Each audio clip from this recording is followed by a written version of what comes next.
लाडकी बहीण योजनेवर नवीन तरतूद नाही, शिक्षण मंत्री दादा भुसे. मंत्री दादा भुसे यांच्या वक्तव्याने संभ्रम. मुख्यमंत्री लाडकी बहीण योजनेवर राज्य सरकारने नवीन नियम निकष लावल्याने राज्यातील लाखो लाडकी बहिणींवर अपात्रतेची टांगती तलवार आहे. या योजनेवर राज्याचे शिक्षण मंत्री दादा भुसे यांनी अमरावतीत वक्तव्य करत पुन्हा संभ्रम निर्माण केला आहे. लाडकी बहीण योजना बंद झाली नाही, यामध्ये नवीन कुठलीही तरतूद केली नाही, जे जुने नियम होते तेच नियम आहेत, असं वक्तव्य त्यांनी केलं. या योजनेबाबत काही लोकांकडून चूक झाली तर ते स्वतःहून विड्रॉल होत आहेत.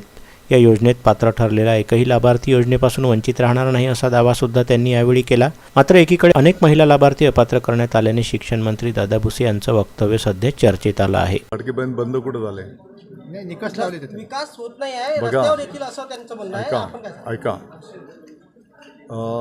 त्याच्यामध्ये नवीन कुठलीही तरतूद केलेली नाही. जे जुने नियम होते तेच नियम आहेत. त्या काळामध्ये ती नवीन योजनाच नवीन स्पॉन्सर्ड झाली, तर त्या काळामध्ये जे जे अर्ज आले होते, होऊ शकते की कमी वेळेमध्ये अर्ज पडताळणी करताना आणि आता जे लाभार्थी आहेत ते नियम बघितल्याच्या नंतर त्यांना जेव्हा कळतं आहे की आपल्याकडनं चूक झाली, ते स्वतःहून विड्रॉल होत आहेत.